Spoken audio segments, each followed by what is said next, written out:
This is all about plotting linear inequalities in two variables, okay?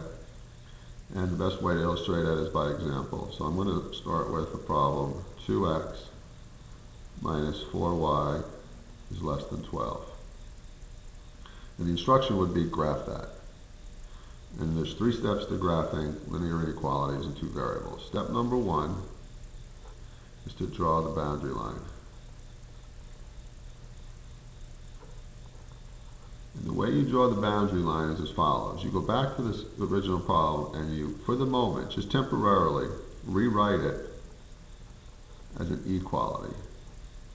Okay, meaning, get rid of the less than sign, turn it into an equal sign, and you're going to graph this line. Now, you should know how to graph these lines from previous work. I'm going to go ahead over here and just set it up. So this will be our XY grid. And when I see an equation like the one we have here, the easiest way to graph this line is via the intercepts. Intercepts meaning I'll set x equal to 0, meaning this is 2 times 0 being 0, and I'll solve for y. Okay, so when x is 0, all I'm left with is negative 4y equals 12, y equals negative 3. And I'll do it with y equals 0. When I set y equal to 0, I get 2x equals 12, x equals 6. So the 2 points that I have are 0, negative 3, and 6 comma 0, and that's what the intercepts are. This is 0, negative 3, the y-intercept, which is right over here. I'm sorry, negative 3, right over here. And 6 comma 0, which is right over here. Okay, so I'm going to plot this line, I'm going to draw this line, but before I draw it, you got to remember the rule. If it's less than or greater than, okay, like this, you're going to make the line dotted. If it's less than or equal to or greater than or equal to, you're going to make the line solid. Okay, in our problem we have less than. We're going to make it dotted. And you're going to use a ruler, but I'll just do it freehand. So what I've done in step 1 is I've graphed the boundary line. Okay? I temporarily set the inequality to an equality, and I just plotted the line. I either made it solid or dotted, depending on whether it's less than or greater than, or if it's less than or greater than or equal to. Second thing I'm going to do is a test point. And the purpose of the test point is to pick a point anywhere on this graph and test it back into the original to see if it yields a true or false statement. And here's what I mean by that. We're going to pick a point. Always pick 0, 0 as your test point, which is the origin, as long as this line doesn't go through the point 0, 0. So unless the line, this boundary line went through the origin, 0, 0 is always a safe point to test. If the boundary line went through 0, 0, you'd have to pick a different point. You can pick any point you want. 0, 0 is a convenient one. So here's 0, 0. Okay, here's my original problem. I'm going to plug it in. 2 times 0 minus 4 times 0 is less than 12. 0 is less than 12 is what I end up with. And you ask yourself, is that a true statement or a false statement? Well, this is a true statement. 0 is less than 12.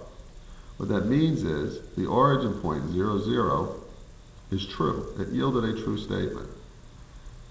What that means is all the points on the top side of the line are true, and all the points on the bottom side of the line are false. I mean, I could have picked any other point up here, and I would have yielded a true statement. Alternatively, I could have picked points down here, and if you plug those points in, you would end up with a statement here that's false.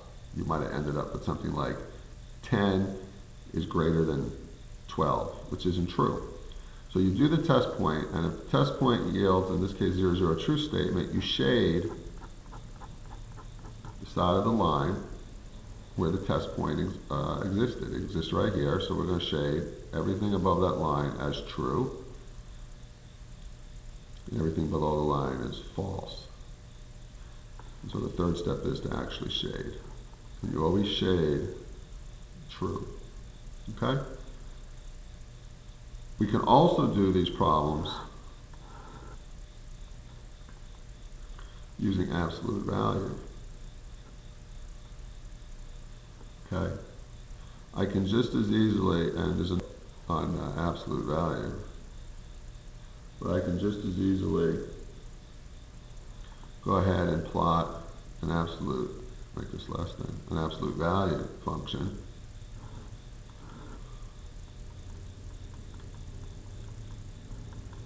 Here's my vertex at 1, 2. I pick a point, pick 0.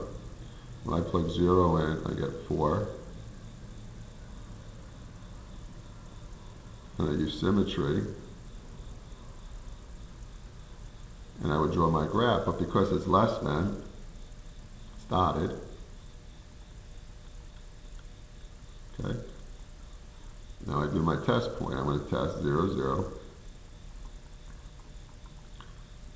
0 is less than 2 times the absolute value of 0 minus 1 plus 2. Let's see if that's a true statement or not. 0 is less than 0 minus 1 is negative 1. The absolute value of negative 1 is positive 1. So 2 times 1 is 2 plus 4. 0 is less than 4. That's a true statement. The origin's right here. This 0, 0 point was true. So I shade this part of the V. Had this yielded a false statement, you would have wound up shading inside the V.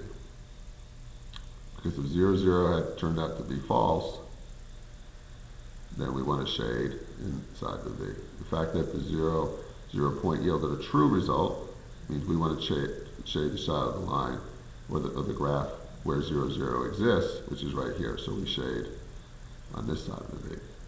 And that's all you need to do to graph absolute or linear inequality equations in two variables. Good luck.